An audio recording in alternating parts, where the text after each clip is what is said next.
Good morning student. आज हमने 8th class की हिस्ट्री का जो फर्स्ट लेसन है वो हमने शुरू किया है। कब, कैसे, कब और कहाँ।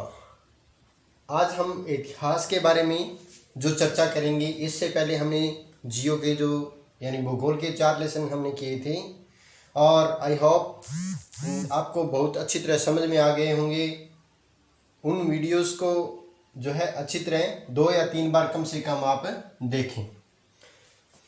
तो चलें, जो फर्स्ट लेसन है इतिहास का कैसे, कब और कहाँ, उसके बारे में हम चर्चा करते हैं। सबसे पहले ये देखते हैं कि कोई भी जो अध्याय है उसको जो नाम दिया जाता है वो किस आधार पर दिया जाता है। जैसे इसने कब, कैसे, कब और कहाँ, यानी इतिहास जो है वो किस प्रकार घटित हुआ था, कौन सी सन में हुआ था, यानी जो इतिहास की जो शताब्दी रही है, पीछे का जो अतीत रहा है वो कब कब घटित हुआ था और उन किन किन स्थानों पर जो है घटनाएं वो घटित हुई थी। वैसे तो एक एग्जाम देखते हैं, इतिहास जो है उसको हम क्या बोलेंगे भी, जो प्राचीन समय के अंदर जो घटी घटनाएं होती है, यानी वर्तमान से पहले जो घटित घटनाएं होती है उसको हम क्या बोलते हैं, इतिहास कहा जाता है। देखिए, इतिहास क्या है, वर्तमान से पहले,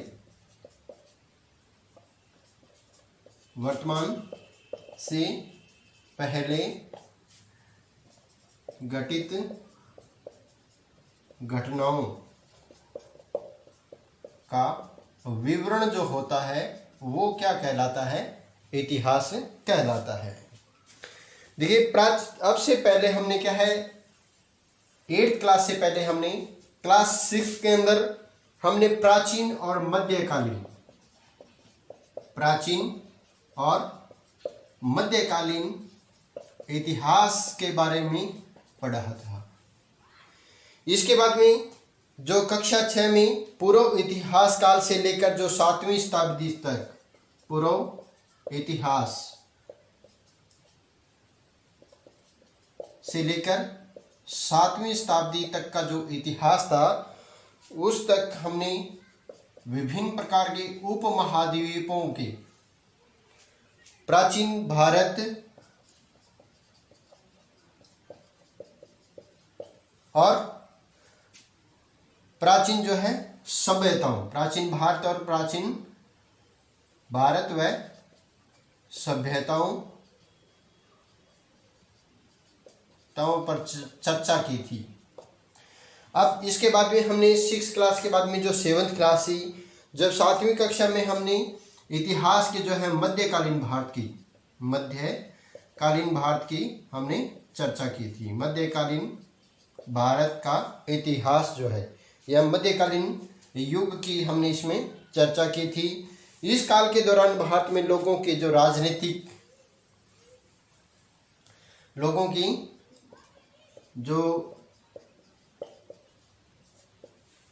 राजनीतिक, आर्थिक, सामाजिक और सांस्कृतिक जीवन में महत्वपूर्ण जो है परिवर्तन देखे गए थे। राजनीतिक, सामाजिक और आर्थिक,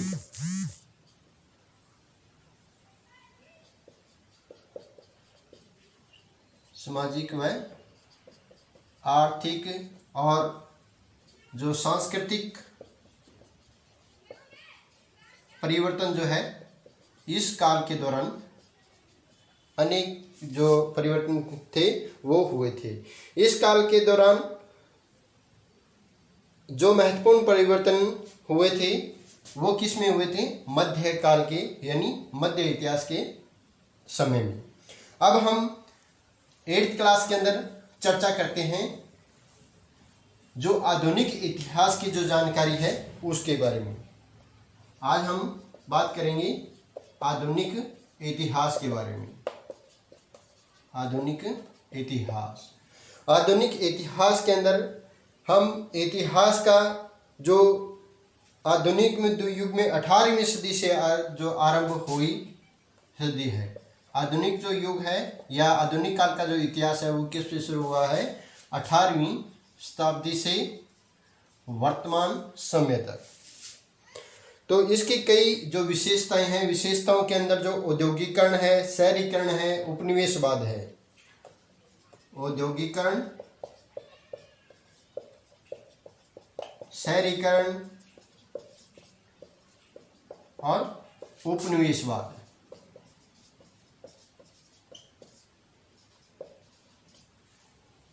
इसके साथ साथ जो वैज्ञानिक विकास और मानवीयता का जिक्र भी क्या है, आधुनिक इतिहास के अंदर आता है।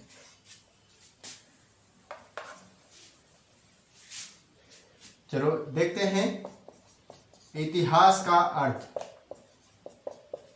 इतिहास का अर्थ व उसकी प्रकृति कैसी है।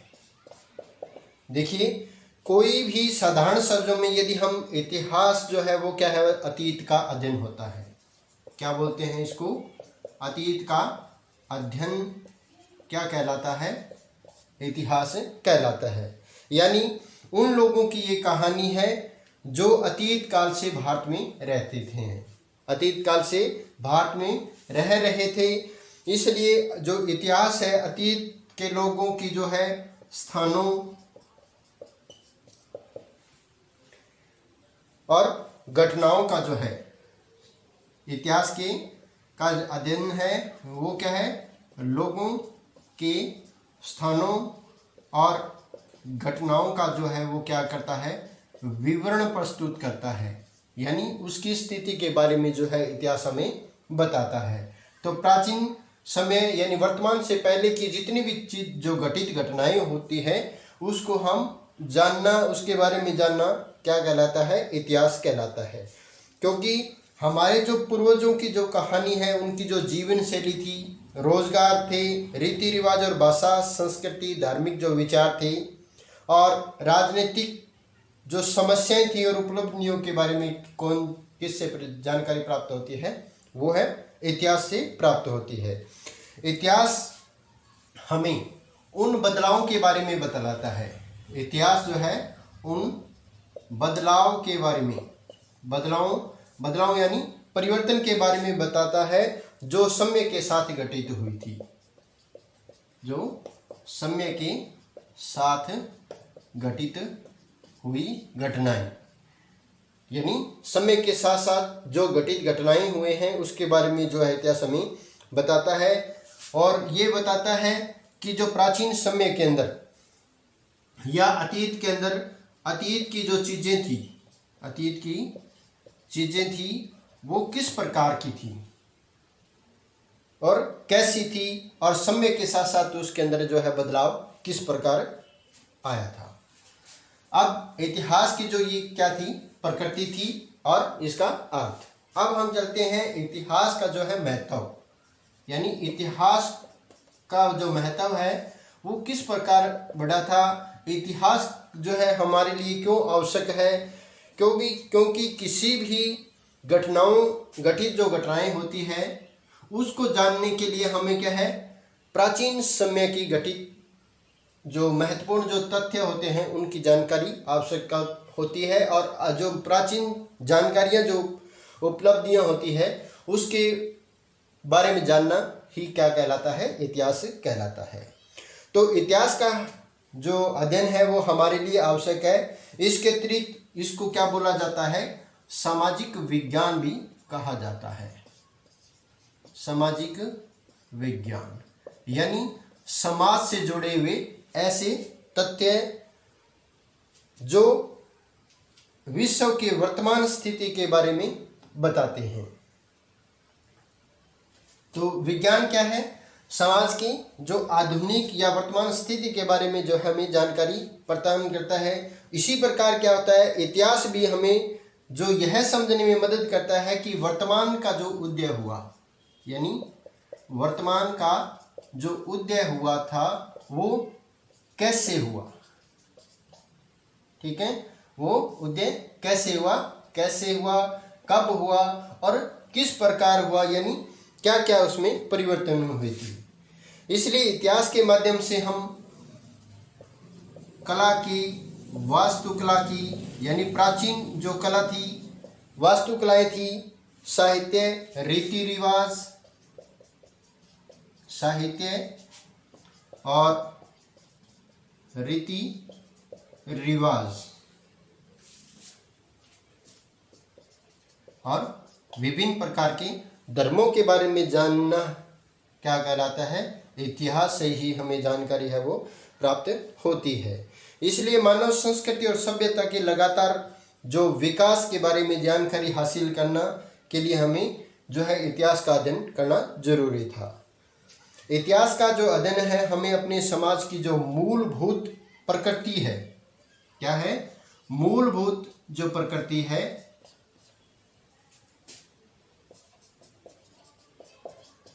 यानी वर्तमान में घटित जो घटनाओं का जो संबंध है वो हमारी जो प्राचीन सभ्यताओं से किस प्रकार रहा है, तो जो हमारी मूलभूत जो प्रकृति है उसके बारे में हमें किससे प्राप्त जानकारी प्राप्त होती है? वो जानकारी प्राप्त होती है हमें इतिहास से। तो इसलिए जो विभिन्न उदाहरणों के द्वारा हमने इसमें देखा भी, जो सामाजिक जो प्राचीन समय के अंदर जो कुरीतियां थी यानी जो बुराइयां थी, जैसे जातिवाद था, क्या था? जातिवाद था।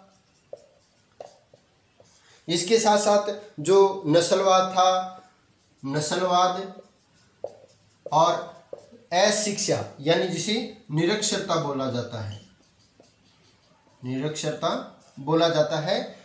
इन सभी जो भावनाओं से ये क्या है? प्रोत्साहित होते थे। और इन सभी को जानने के लिए जो इतिहास है हमें जो है प्रोत्साहित करता है, या जानने का जो है इसको जानने की जो है जागृति हमें प्रदान करता है। इतिहास में जो है समय सीमा,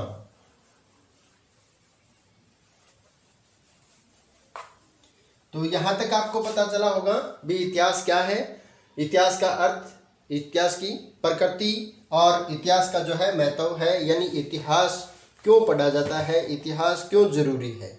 अब हम बात करते हैं इतिहास की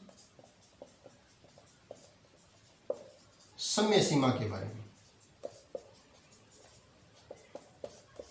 देखिए, समय सीमा क्यों कहा जाता है कि क्योंकि पिछली जो कक्षाएं थी उसमें इतिहास का जो अध्ययन है वो क्या है? भिन्न भिन्न देशों में क्या होता था? भिन्न भिन्न होता था, यानी अलग अलग देशों के अंदर इतिहास की जानकारी हमें अलग अलग रूप में प्रदान होती थी। इसलिए जो यूरोप के अंदर मध्य कालीन इतिहास जो है वो 6वीं सदी से शुरू होता था। यूरोप के अंदर मध्यकालीन जो इतिहास है वो कब हुआ था? वो 6वीं शताब्दी में, यानी 6वीं शताब्दी के अंदर शुरू हुआ था। और ये कब समाप्त हुआ था? 15वीं शताब्दी के अंदर ये समाप्त हो गया था। तो इसी प्रकार क्या है, अन्य जगह भी भारत में जो इसकी अवधि है वो क्या है? 8वीं शताब्दी से रही है। भारत में जो इतिहास के अध्ययन की जो मध्यकाल की है वो 8वीं सदी से शुरू होता है।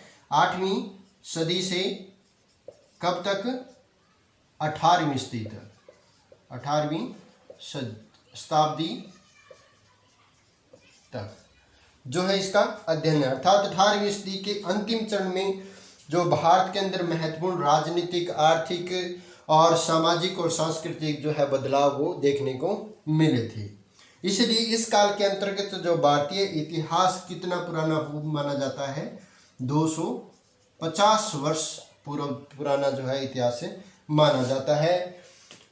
अब हम जो तिथियां चुनते हैं इसके आसपास, यानी जो इसके आसपास या इसके इर्द गिर्द क्या है वो कहानी हम जो है वो बुनते हैं या उसके बारे में हम जानने की कोशिश करते हैं। इसलिए इसका जो अध्ययन है वो क्या हो जाता है? विषय का जो है बदलाव इसमें आ जाता है, विषय बदलाव वो है आ जाता है। जैसे उदाहरण के तौर पर हम देखें तो भारत में जो ब्रिटिश शासनकाल है उसकी गतिविधियां, नीतियों, ब्रिटिश काल की ब्रिटिश शासन की जो क्या थी? गतिविधियां, उसकी नीतियों के बारे में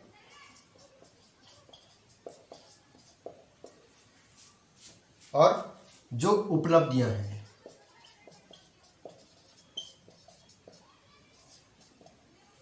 इससे क्या है, उसके बारे में जानने को मिलता है। तो उसमें भारतीय जो गतिविधियां होती और भारतीय जो समाज में जो परिस्थितियां जो है उसके सामने क्या मायने रखती है, इसलिए जो इतिहास का जो अध्ययन है वो क्या है, एक अलग खाका तैयार करता है या अलग स्थिति को निर्माण करता है। तो 19वीं सदी से कई जो इतिहासकार है, जैसे जेम्स मिल ने 19वीं सदी में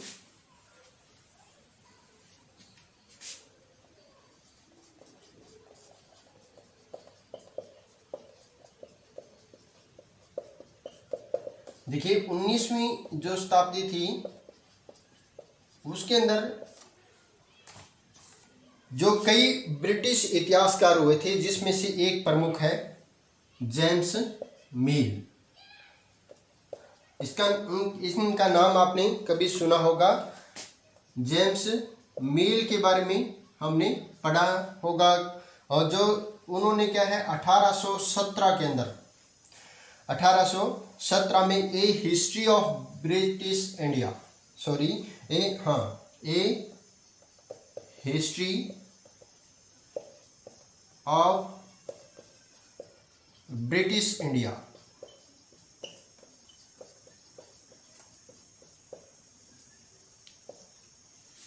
a history of British India यानी ब्रिटिश इंडिया का जो इतिहास है, यानी ब्रिटिश काल के दौरान जो भारत का जो इतिहास है नामक एक पुस्तक लिखी थी। किसने लिखी थी? जेम्स मिल ने। और कब लिखी थी? 1817 के अंदर। और जेम्स मिल ने इसमें जो है भारतीय जो संस्कृति थी, भारतीय संस्कृति की इसमें उन्होंने चर्चा की थी। भारतीय संस्कृति की इसमें चर्चा की थी और इसके साथ साथ इसकी जो है वो आलोचना भी की थी। क्या की थी? आलोचना। जेम्स मिल ने स्कॉटलैंड का एक अर्थशास्त्री और राजनीतिक दार्शनिक था। जो जेम्स मिल था वो कहाँ का था? स्कॉटलैंड का। स्कॉटलैंड का अर्थशास्त्री और एक राजनीतिज्ञ। अर्थशास्त्री और राजनीति क्या था? जेम्स मिल। और कहाँ का था? स्कॉटलैंड का। और उसने भारत के इतिहास को 3 कालखंडों में विभाजित किया था। भारत के इतिहास को 3 कालखंडों में, यानी हिंदू, मुस्लिम और ब्रिटिश। हिंदू, मुस्लिम और ब्रिटिश, इन 3 कालखंडों में इसने जो है भारतीय इतिहास को बांटा था। और यह जो बंटवारा है वो धर्म और उसकी शासकों के आधार पर किया गया था। किसके आधार पर? धर्म यानी धार्मिक जो परिवर्तन, यानी धर्म की जो व्यवस्था थी या जो धर्म के आधार पर, और उसकी किसी भी शासकों की जो शासन व्यवस्था थी उसके आधार पर इसको बांटा गया था। मिल जो था, जो जेम्स मिल था, उसको ये लगता था कि जो सारा जो एशिया है, यानी एशियाई जो समाज है वो क्या है,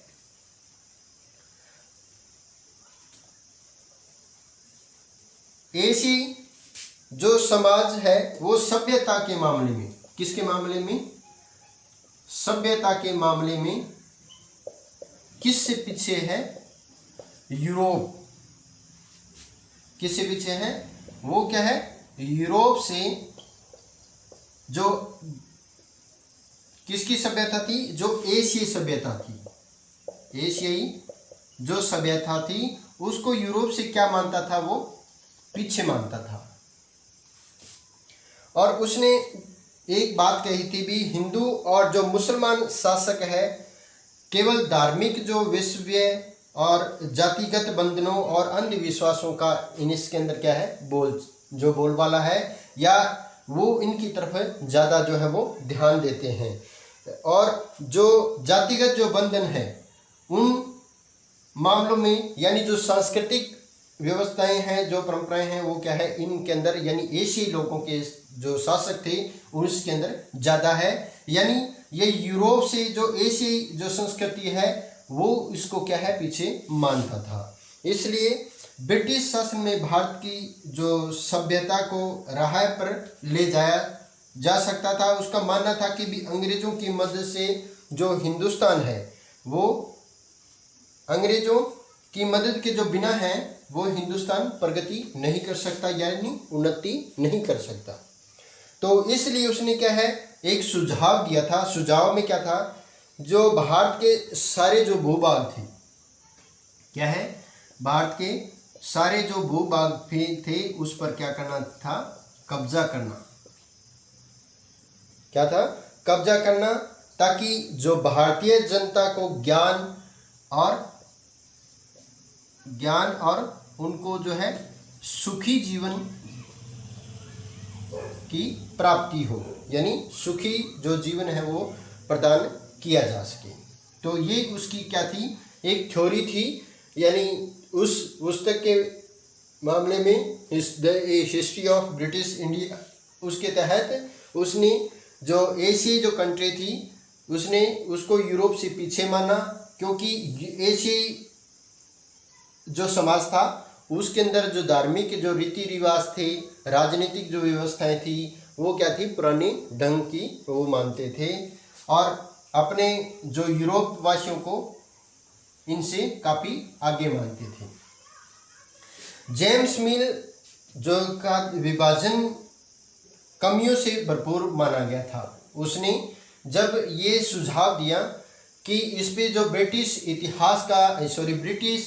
का जो भारतीय व्यवस्था पर जो है वो कंट्रोल होना चाहिए, यानी उस पर कब्जा होना चाहिए, उस पर अधिकार होना चाहिए। अब एक बात तो स्पष्ट है भी, जब किसी दूसरे देश का किसी अन्य देश के जो परंपरागत संसाधन होते हैं उस पर राजनीतिक तौर से, आर्थिक तौर से और सांस्कृतिक तौर से यदि उस पर कब्जा होता है तो उसको क्या बोला जाता है, उपनिवेश कहा जाता है। क्या बोला जाता है, उपनिवेश। जैसे सन 1947 से पहले भारत जो है वो किसका उपनिवेश था, ब्रिटेन का। किसका उपनिवेश था, ब्रिटेन का। क्योंकि ब्रिटेन था जो इंग्लैंड था, इसकी भारत की जो शासन व्यवस्था की जो बागडोर थी वो किसके हाथ में थी, ब्रिटेन के हाथ में थी। यानी किसी दूसरे के क्षेत्र पर किसी व्यक्ति का जो अधिकार है वो क्या कहलाता है, वो कहलाता है उपनिवेशवाद, यानी उपनिवेश वो क्या है कहलाएगा। तो इसलिए जो जेम्स मिल ने जो बातें कही थी, या उसने जो भारतीय इतिहास को 3 कालखंडों में बांटा था, हिंदू, मुस्लिम और ब्रिटिश काल के अंदर, तो उसके विभाजन में क्या है काफ़ी मात्रा में कमियां पाई गई थी। और क्योंकि यह जो शासकों के धर्मों पर आधारित था, इसलिए इसने इतिहास काल में जो सामाजिक, आर्थिक और राजनीतिक विकास को क्या किया था, अनदेखा कर दिया था। क्योंकि उसने जो समाज का विभाजन किया था वो किस आधार पर किया था, धर्म के आधार पर किया था। किसके आधार पर, धर्म के आधार पर। यानी हिंदू, मुस्लिम और ब्रिटिश जो समाज के बारे में उसने पढ़ा था, उसको बांटा था। इसलिए उसने राजनीतिक व्यवस्थाओं को और सांस्कृतिक विकास को उसने क्या कर दिया था, अनदेखा कर दिया था। इसलिए जो प्राचीन भारत में शासकों जैसे विचारों के में जो आस्था है वो उसने नहीं रखी थी। इस विभाजन से उपमहाद्वीप की समृद्ध जो विविधता की भी क्या है, अनदेखी हुई थी। तो इस कक्षा में जो आधुनिक काल जो 1750 ईस्वी से आज तक के इतिहास के बारे में हम जो है पढ़ेंगे। और आधुनिक वस्तुओं के विकास और औद्योगिक विकास को जो है ये सभ्यता जो है बात है वो दर्शाती है। जैसे आधुनिक काल की ताकतों के विकास का जो है, आधुनिक काल को विकास की जो ताकतों का युग माना गया है, जबकि अंग्रेजी शासन के दौरान लोगों के पास क्या है, समानता, स्वतंत्रता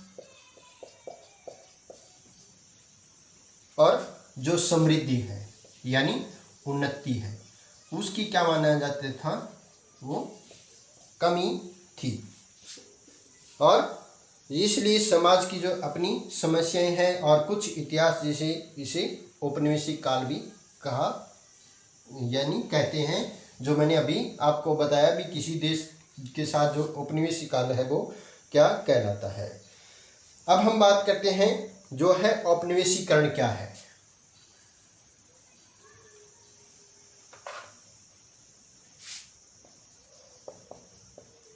औपनिवेशीकरण, देखिए जो औपनिवेशीकरण है, औपनिवेशीकरण से तात्पर्य उस प्रक्रिया से है जिसमें जो मैंने अभी बताया था भी कोई भी जो देश है क्या है, जो देश क्या हो, शक्तिशाली हो, कोई देश जो शक्तिशाली है और दूसरे देश पर क्या करता है, वो नियंत्रण कर लेता है। यानी वहाँ के जो विभिन्न प्रकार के जो संसाधन है उसकी सारी जो शासन व्यवस्था होती है उस पर वो क्या है, नियंत्रण कर लेता है, या इसको हम क्या कहते हैं, अधिकार कर लेता है। तो इसको क्या कहलाता है, औपनिवेशीकरण कहलाता है। जैसे भारत जो है वो ब्रिटेन का क्या हो गया था, औपनिवेशिक था। इसलिए जब एक देश दूसरे देश के दबदबे से जो राजनीतिक, आर्थिक, सामाजिक और सांस्कृतिक बदलाव आते हैं उस प्रक्रिया को क्या कहते हैं, औपनिवेशीकरण क्या है। दूसरे देश के दबाव के कारण या नियंत्रण से यदि किसी देश के अंदर आर्थिक, राजनीतिक, सामाजिक और सांस्कृतिक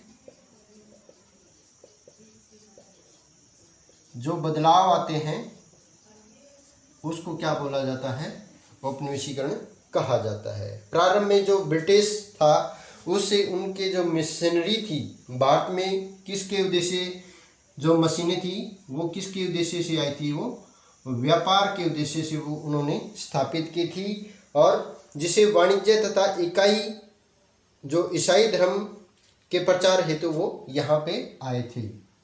इसके साथ साथ उसकी कोई राजनीतिक इच्छाएं नहीं थी, परंतु जब भारत में उसने भारत की जो धन दौलत या जो संपदा को, धन दौलत और संपदा को जब उसने देखा तो उसके मन में जो है राजनीतिक जो बदलाव है वो आ गए थे। उनकी जो नीतियां थी वो क्या थी, बदल गई। और उसने जो है धीरे धीरे क्या, जो राजनीतिक जो स्थिति है उसका लाभ उठाना उसने शुरू कर दिया। और जो यहाँ के जो आर्थिक रूप से व्यापार के फलते फूलते व्यापार को पर जो है अधिकार उसने कर लिया। और बाद में जो प्लासी और बक्सर के युद्ध के बाद, किसमें, प्लासी और जो बक्सर का युद्ध हुआ था,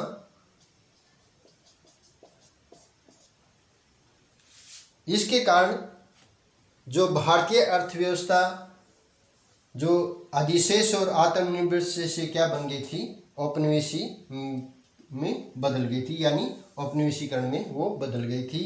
प्लासी का युद्ध 1751 में और ये बक्सर का जो युद्ध हुआ था वो 1761 के अंदर हुआ था।